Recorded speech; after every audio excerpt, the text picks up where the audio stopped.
Welcome to the Recovery Cast, brought to you by Hills and Rangers Private.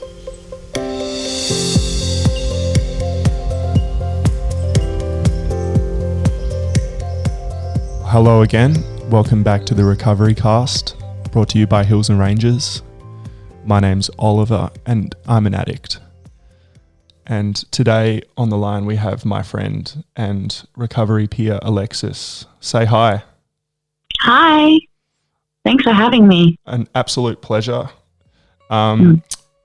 Today's episode we are going to talk about the JFT for the 18th of October and our experiences on that. So without further ado, we'll jump straight in. October 18, we all belong. Although politics makes strange bedfellows, as the old saying goes, addiction makes us one of a kind. Basic text, page 87. What a mixture of folks we have in Narcotics Anonymous. In any given meeting on any given night, we find a variety of people who probably never would have sat down in a room together if it weren't for the disease of addiction. A member who was a physician described his unwillingness to identify at his first meeting by refusing to go into that room full of junkies. Another member with an extensive background in jails and institutions shared a familiar story, except that her shock and surprise stemmed from the realization that there were nice people there wearing suits yet. These two friends recently celebrated their 7th wedding anniversary. The most unlikely people form friendships, sponsor each other, and do service work together. We meet in the rooms of recovery together, sharing the bonds of past suffering and hope for the future. We meet on mutual ground, with our focus on the two things we all have in common, addiction and recovery. Just for today, no matter what my personal circumstances, I belong. It's a lot to think about, but it's true from my experience getting clean in Dandenong. You know, I'm not from there. I'm from the inner southeast, upper middle Bogan family. Yeah. And when I first went to, when I went to my first meeting, I actually didn't see it. I think I was that confused and still detoxing that it didn't really bother me at all, and I thought it was cool, but it's true. Yeah, it's a cross section of society, and that addiction, it doesn't affect one particular group. How do you feel about that, Alexis? So my thoughts are very much aligned with actually what is written in this JFT. I come from a Indigenous family, and I grew up in a small country town that's got a lot, there's a lot more Aboriginal people there than there are white people, even though, my skin is pretty much white. But when I got clean, I got clean in jail, and then I came to NA in St Kilda area, and I remember my first meeting was at Galliamble. I specifically chose an Indigenous meeting. Awesome. And when I walked in, I saw a few black fellas there, and then at the front I saw a lot of people wearing suits, and then in the middle of the rows there were some more middle class, like just more casually dressed people, and I felt so overwhelmed and so confused about what was going on.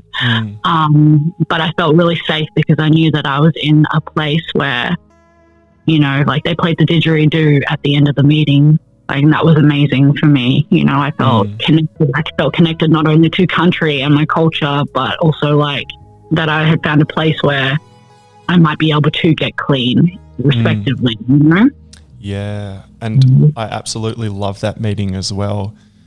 Yeah. I love that. St Kilda meetings have a very, very special place in my recovery. My home group is in St Kilda. That's the meeting that I frequent every week without fail. Obviously not right now during COVID, but you can still go online.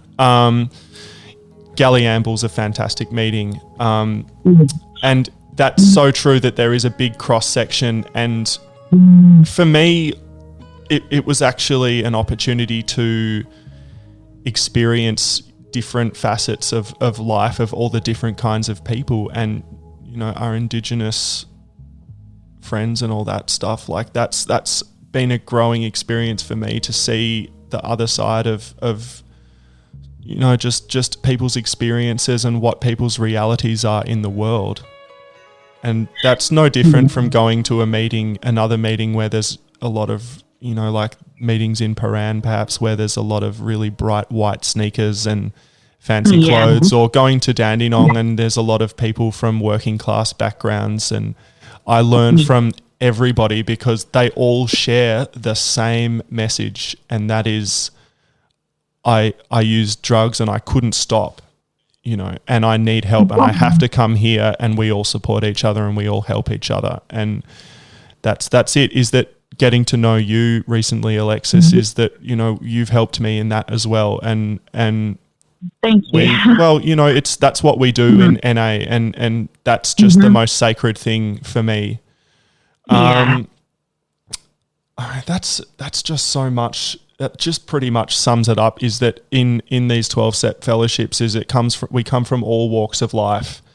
No matter what my personal circumstances, I belong. So, you mentioned that you'd obviously been in, you said you got clean in jail. Did you feel like you were too badass for NA? Because I hear that sometimes. So I actually thought that there'd be more women who had been to jail in NA, but there aren't. I've connected with one woman who had, we're in the same place, the same women's prison here, and she even mentioned to me, that there weren't many of us that made it to NA, which makes me kind of sad. I'm not sure if those women end up just in that cycle of jail release, relapse, jail release, relapse. And for me, my term of imprisonment was a pretty big wake-up call. I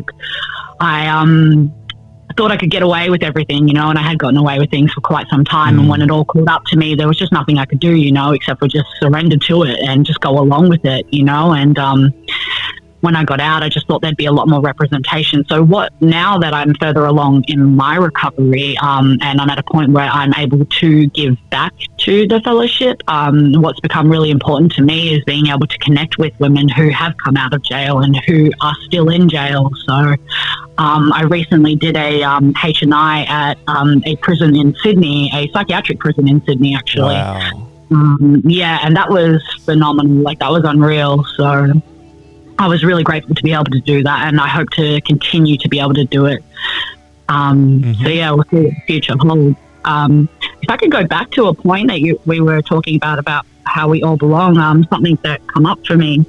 When I was probably about 3 months clean, close to this time last year, I heard a member share, and I was absolutely blown away by his share. It was, I've still, he talked about where he had come from and how desolate his addiction had been, how dark and desolate his, losing himself to his addiction had been for him, and where his life was at now, and the way that he was able to articulate his journey and his recovery really blew my mind. I couldn't do it any justice if I tried to reiterate it, but I went to my sponsor and I spoke to my sponsor about it, and she at the time I was doing my step work, and I had quite a big resentment on people who had come from wealthy upbringings, I was just I had this bad attitude about it, and I was like, they had everything, why would they need to turn to this and destroy their lives, that sort of negativity,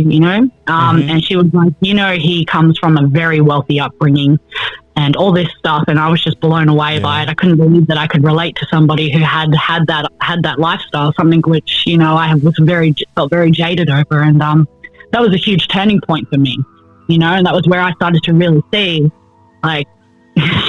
we are God, someone who I never thought I could relate to. I have just been blown away by something that they shared, and I feel very connected to that person now, and I do talk to him often in that. That's something that blew me away. My sponsor is also someone who comes from a wealthier upbringing and very privileged, and the reason why I chose her was because she was, gosh, everything that I saw in her when I first met her and heard her share was everything that I wanted, but I thought that I could never be. And I'm on that journey to attaining that, a healthy, balanced life, a good spiritual life, connected to my family, connected to recovery and being able to give back to people who were once in my shoes. And that's, in active addiction, I didn't think that I could ever do anything like that. So I'm sorry if I talk for too long. No, that was fantastic. That was some seriously powerful stuff. And I just can't help thinking the same thing, that no matter what and what your background is, that there's always a place for you in recovery and in a 12-step fellowship, in particularly NA. For me, I found that it's the same like that. We are going to go to a quick break, and after that, we're going to discuss another issue or another topic about this, is that the fact that we sort of come from a place where there are a lot of people that have used a lot of different substances. Does that make you any less an NA member compared to other people, depending on what your substance of choice was? So we'll come back to that. Just hold tight.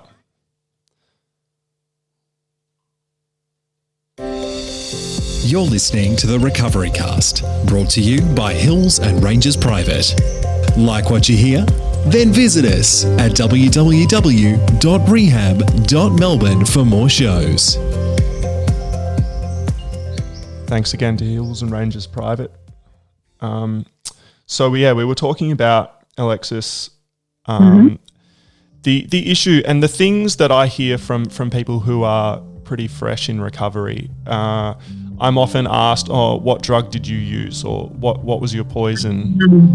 Yeah. And sometimes I love talking to people about that, because obviously it doesn't matter what we used. The fact is that we were brought to our knees, and that qualifies us for recovery. If you want to stop, then that's all. That's the only requirement for membership, is the desire to stop using. That's literally what it says in the literature. So, yeah, what's your experience with that? Did you feel like you were overqualified or underqualified? How do you sort of negotiate that in your recovery? So when I first came into recovery, and I was very much all about my sharing my trauma and my anger from the floor, which happens often, and it's something that I've been able to see in a different light now. But back then, I thought the fact that having used needles and used much harder drugs than I'd heard some people share about, I did think, at the time I was like, well, are you an addict? Are you this? Are you that? But at the same time, I did have an understanding that, I've got no idea of what another person's journey is like, at all. That's remarkable insight. That's really cool.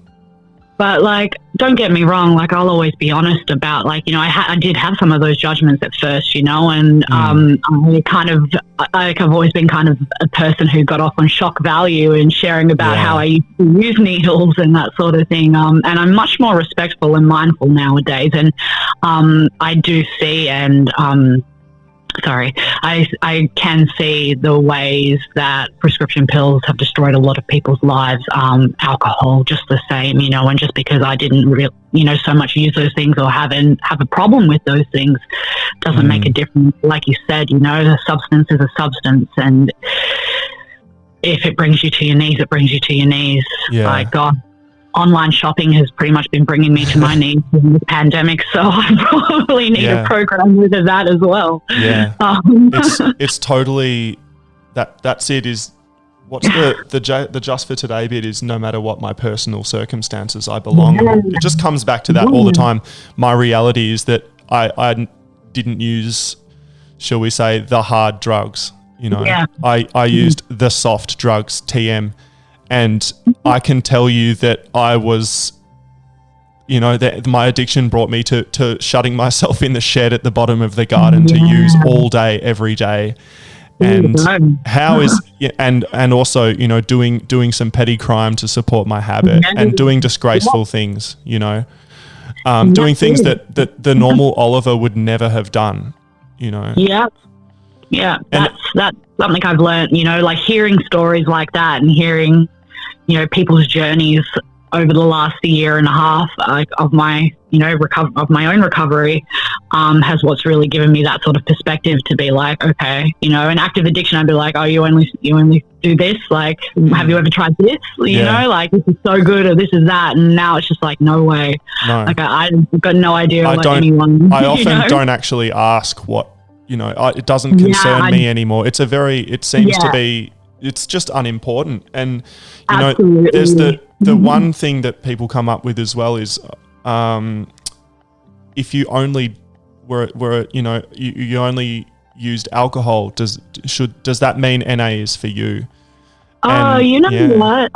I had a conversation. It turned into quite a heated debate recently with a few other members about how about people identifying as sober and clean and how they shouldn't say that in NA. And you know what? I just think it's such a ridiculous notion. Like, if you are sober and clean, I am so proud of you. I am so proud of you. The main thing is forget the technicalities. You're in recovery, That's it. Yeah, that's exactly right. It's not about, this belongs at AA and this belongs at NA. Like, we're all in this together. There's no escaping it. Like, and I am so proud of you no matter what you're coming off. You know, it's so hard. Yeah. It takes so much guts to do this.